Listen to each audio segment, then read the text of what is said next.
Welcome to Stoic Daily X, where ancient wisdom meets modern life.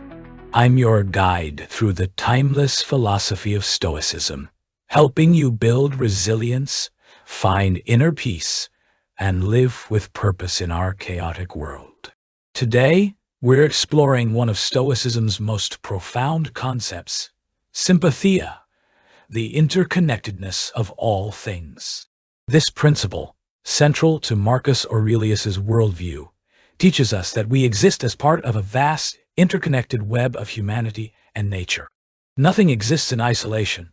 Everything affects everything else. Imagine dropping a pebble into a still pond.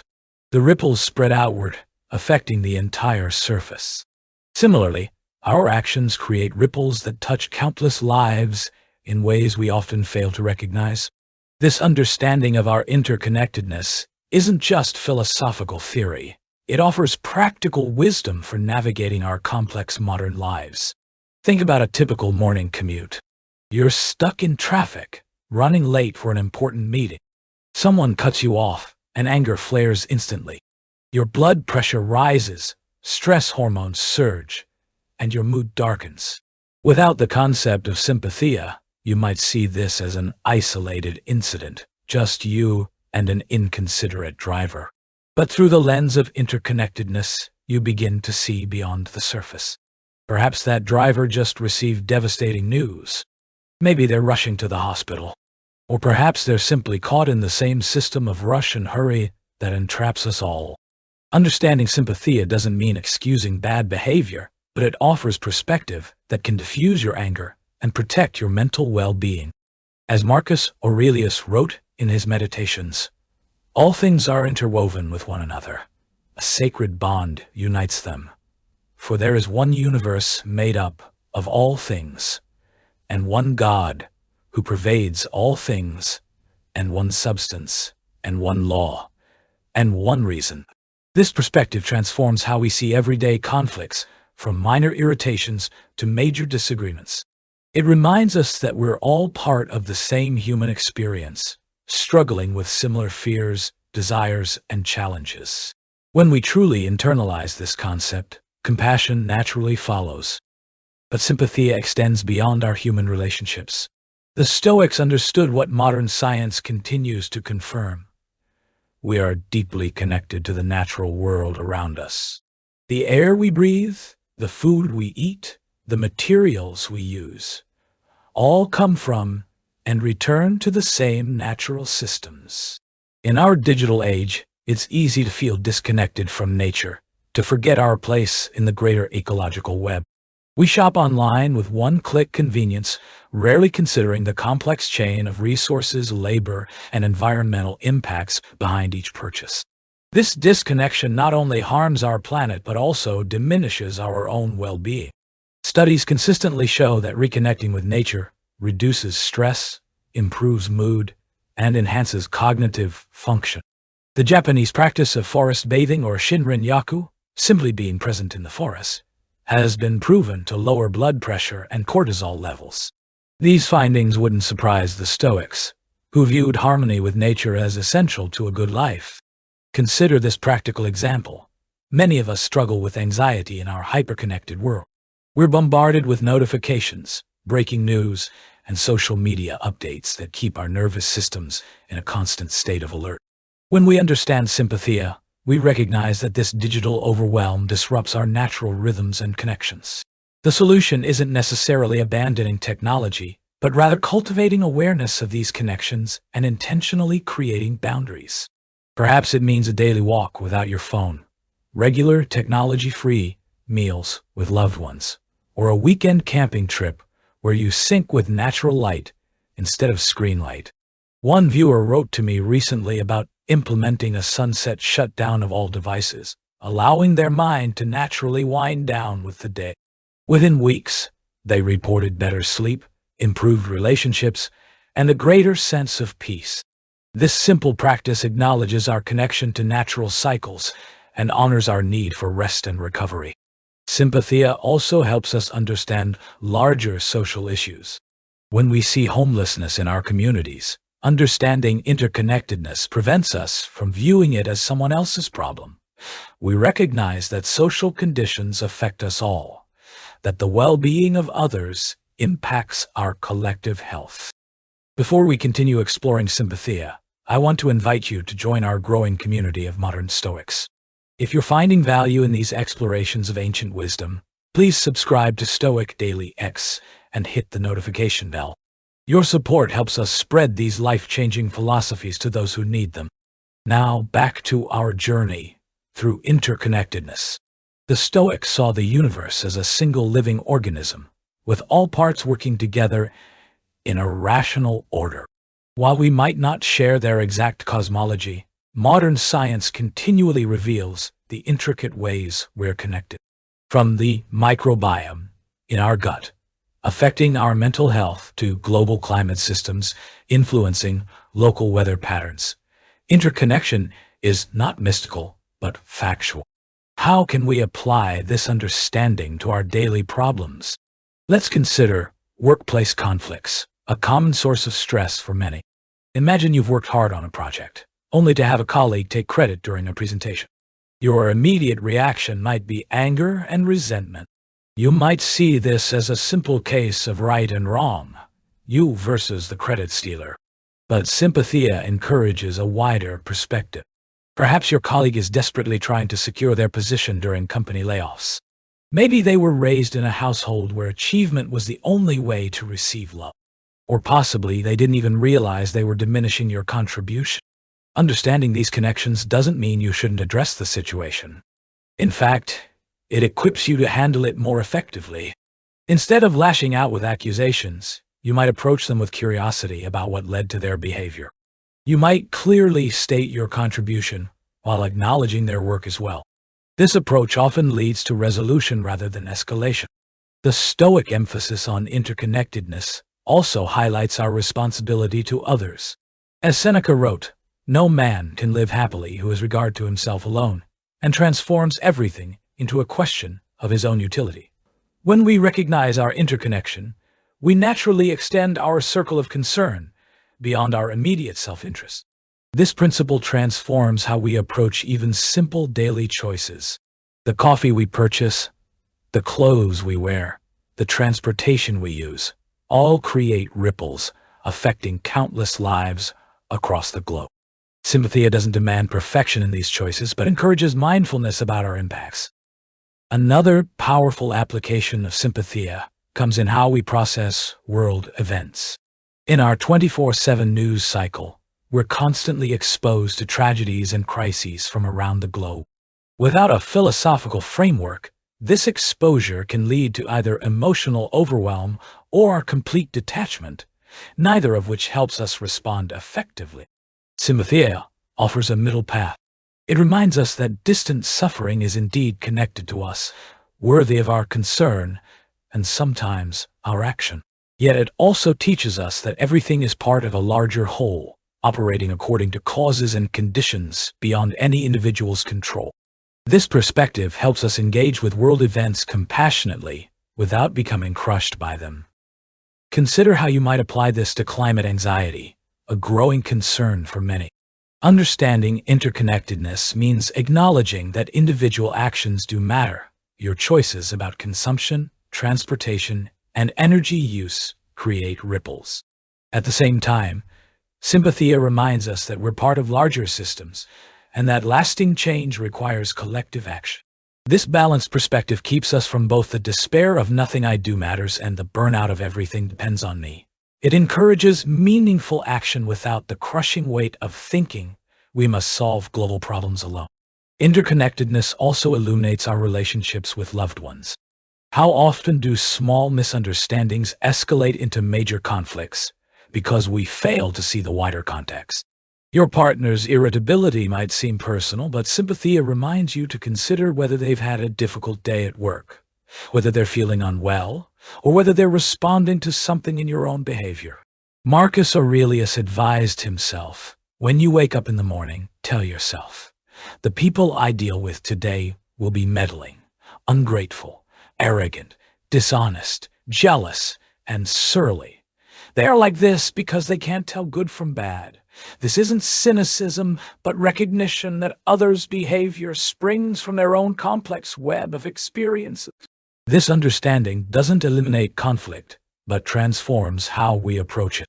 Instead of reacting defensively, we might ask questions that illuminate these connections. You seem upset. Has something happened today? Often works better than why are you being so difficult? The practice of sympatheia extends to how we view ourselves as well. Many of us struggle with harsh self-criticism, berating ourselves for failures or shortcomings as if our personality existed in isolation from all influences. The interconnected perspective reminds us that we, too, are products of countless causes and conditions. Your habits, reactions, strengths, and weaknesses didn't emerge from nowhere. They developed through a complex interplay of genetics, upbringing, education, cultural messages, and life experiences. Understanding this interconnection doesn't remove personal responsibility, but places it in a more accurate context. It allows for self-improvement without self-flagellation. For example, if you struggle with procrastination, Sympatheia encourages you to look beyond simple characterizations like, "I'm just lazy." Perhaps you were raised in an environment where perfection was demanded.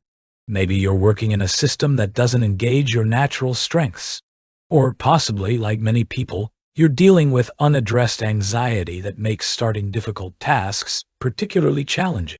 Seeing these connections allows you to address the root causes rather than just the symptom. Instead of adding more productivity apps or harsher self-discipline, you might need to work on perfectionism, find more engaging projects, or develop anxiety management techniques. The Stoics emphasized this interconnected view of character development. Epictetus, who was born a slave and suffered physical disability, taught that we don't choose our circumstances, but can choose how we respond to them. This response, however, is shaped by our ongoing practice of Stoic principles, a practice that acknowledges the influence of our environment while working to transcend its limitations. This balanced perspective is especially valuable in our age of social media, where carefully curated images of success can make us feel uniquely flawed.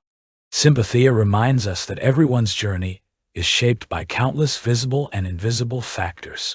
The influencer with the perfect morning routine might have resources, support systems, or natural tendencies you don't share, and might be struggling in areas they never post about. Understanding interconnectedness helps us set realistic expectations for ourselves while still working toward improvement. It's not about making excuses, but about seeing clearly so we can act effectively. As one ancient Stoic put it, first learn the meaning of what you say, and then speak. If you're finding these Stoic principles valuable for your own life, please take a moment to subscribe to Stoic Daily X. Your support helps us continue bringing these timeless teachings to a world that needs them. Let's now explore practical exercises for developing your awareness of interconnectedness. The Stoics were known for their emphasis on practice, rather than mere theoretical understanding. They believed philosophy should be lived, not just contemplated. First, try a simple meditation on connections. Find a comfortable position and focus on an everyday object, perhaps the chair you're sitting on. Consider all the people involved in its creation, the designers who conceived it, the workers who assembled it, the people who transported it, those who sold it. Extend your awareness to the materials, the trees that provided wood, the earth that yielded metal, the plants or animals that might have contributed to any fabric components. Now expand further to the natural systems supporting these people and materials. The air, water, and soil nourishing them all. Within minutes of this practice, a simple chair reveals itself as a nexus of countless connections spanning the globe and reaching back through time. Try this with different objects throughout your day, your food, clothing, technology, and notice how your perception shifts. Another powerful practice is what modern Stoics call the concentric circles exercise, based on Hierocles' teaching. Imagine yourself at the center of expanding circles. The innermost circle contains your mind and body. The next includes your immediate family, then extended family, friends, neighbors, fellow citizens, and finally, all of humanity. The practice involves mentally drawing these circles closer together, recognizing your connection to each expanding group. This exercise helps overcome our natural tendency to care primarily about those closest to us while seeing others as separate or less important. You can implement this in daily life by deliberately considering the wider impacts of your choices. Before purchasing something, pause to consider the human and environmental connections involved. Before speaking critically of someone, reflect on the complex web of circumstances that might explain their behavior. For workplace challenges, try the perspective rotation technique. When facing a conflict or disagreement, consciously adopt different viewpoints. How does this issue look from your colleague's position, your supervisors, customers? This practice doesn't just improve problem solving, it cultivates your awareness of interconnection. Digital detox periods can also heighten your sense of sympatheia. Even brief breaks from screens often lead to greater awareness of immediate surroundings, physical sensations, and face-to-face human connections that our device-focused attention might otherwise miss. As we practice seeing interconnection, we naturally develop greater compassion for others and ourselves. This compassion isn't sentimental emotionalism, which the Stoics would have cautioned against, but a clear-eyed recognition of our shared humanity and common challenges. Marcus Aurelius regularly reminded himself of this shared condition. When you wake up in the morning, tell yourself, I am going to meet with people who talk too much, people who are selfish, people who are ungrateful. But I have seen the beauty of good and the ugliness of evil, and have recognized that the wrongdoer has a nature related to my own. This perspective transforms daily irritations.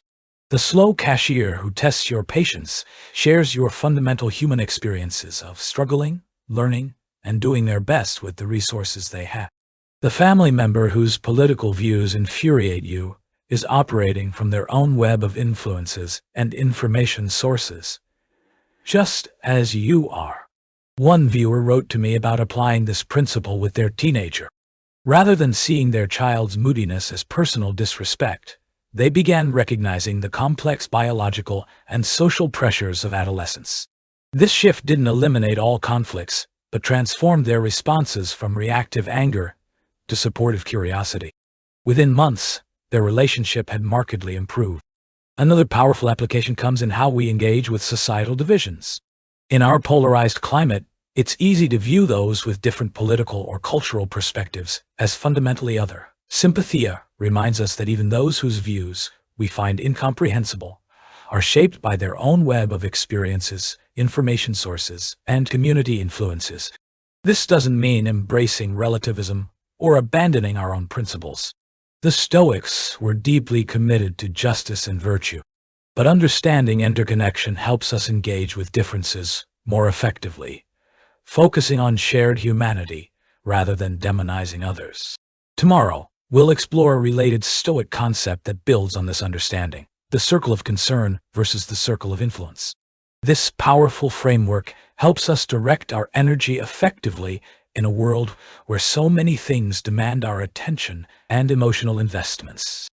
For now, I invite you to spend the rest of today noticing connections you might ordinarily overlook. Pay attention to the food on your plate and the complex systems that brought it there. Notice how your mood affects those around you and how theirs affects you. Observe how news or social media content shapes your thoughts and emotions. As we conclude our exploration of sympatheia, let's consider how this principle might transform our relationship with time itself. The Stoics viewed time as another dimension of our interconnectedness, past, present, and future, forming a continuous flow rather than isolated moments. Marcus Aurelius expressed this elegantly. Time is like a river made up of the events which happen, and its current is strong. No sooner does anything appear than it is swept away, and another comes in its place, and this will be swept away too.